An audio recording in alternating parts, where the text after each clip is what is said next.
South Africans are still stunned after DA leader John Steenhuisen unleashed what many are labeling the political bombshell of the decade. In a passionate address delivered with unflinching conviction, Steenhuisen demanded nothing short of the arrest of President Cyril Ramaphosa. His accusation entrenched corruption related to ANC leaders and their 3 decades in power. The announcement was not issued in harsh tones or eloquently crafted speeches, it was naked, straightforward, and directed point-blank at the core of the ANC leadership. Enough is enough, Steenhuisen stated. The time has come for Ramaphosa to answer before the law. For a country that was used to parliamentary squabbles, this was still an extraordinary moment.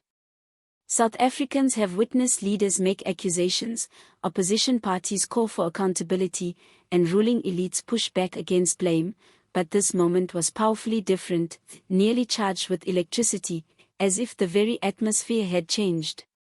Why was this moment different? Because Steenhuisen didn't simply offer criticism in the abstract, he named names, made direct connections, and fixed President Ramaphosa dead center in a web of alleged corruption and nefarious dealings. He singled out not only a government but an entire culture of authority that, as he put it, has grown fat on the people suffering. His language reflected the anger of millions who have had enough of promises without delivery. He didn't rest on platitudes or general dissatisfaction.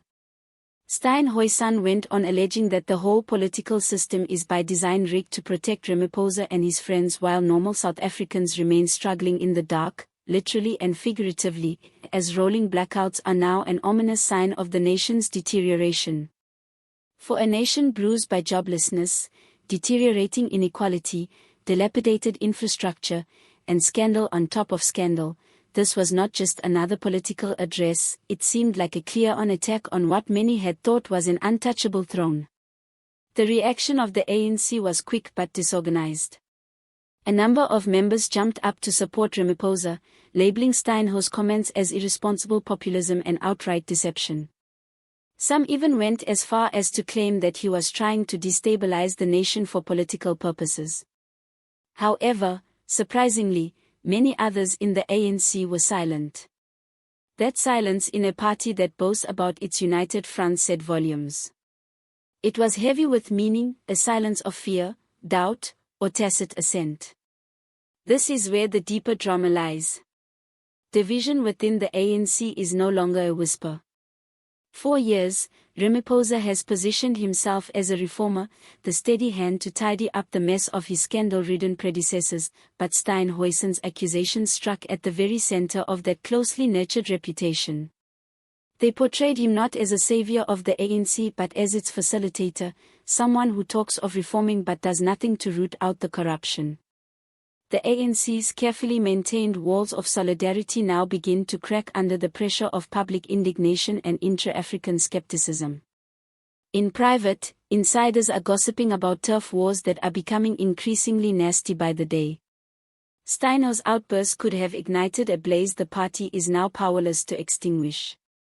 But the most profound response has come not from the ANC or political elites, it has been from ordinary South Africans. On social media, Steenhuisen's remarks have been repeated, analyzed, and discussed millions of times. Arrest Ramaphosa hashtags trended nearly immediately. Activists from Johannesburg to Durban flooded Facebook, X, formerly Twitter, and TikTok with rage. Years of grievance pent up beneath the surface suddenly spoke out, arrest him now. Others called their indignation honed by years of unkempt promises. Others view this as a turning point, describing it as the start of South Africa's political awakening. The talk is no longer merely about corruption or power outages. It is about the nation's soul. People sitting around dinner tables, passengers in taxis, and employees on their lunch breaks are all raising the same ghostly question, if not now, when? If not Ramaphosa, then who will drive the nation towards transformation? And where, in the midst of this storm, is President Ramaphosa himself? Silent. His silence is deafening. To his faithful, it speaks of calm confidence, a reluctance to give what they perceive as opposition theatrics the dignity of a response. But to detractors, it sounds like guilt or cowardice.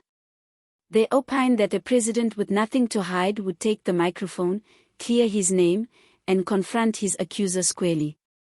Until now, there has been nothing, no press conference, no carefully crafted statement, not even one tweet. This silence is only adding fuel to the fire, lending Steenhuisen's allegations an even stronger force. South Africans are now dealing with a question once unthinkable: can a sitting president truly be arrested? In the nation's new democracy, such a step would be without precedent. But legal analysts and civic organizations are already discussing the prospect with remarkable gravity. The ANC has traditionally acted as if its senior leaders were immune to prosecution, shielded by patronage networks and the complacency of office. But all those assumptions must now be proved. Public indignation is growing. Opposition parties are taking advantage of the moment, and civic society groups are demanding investigations.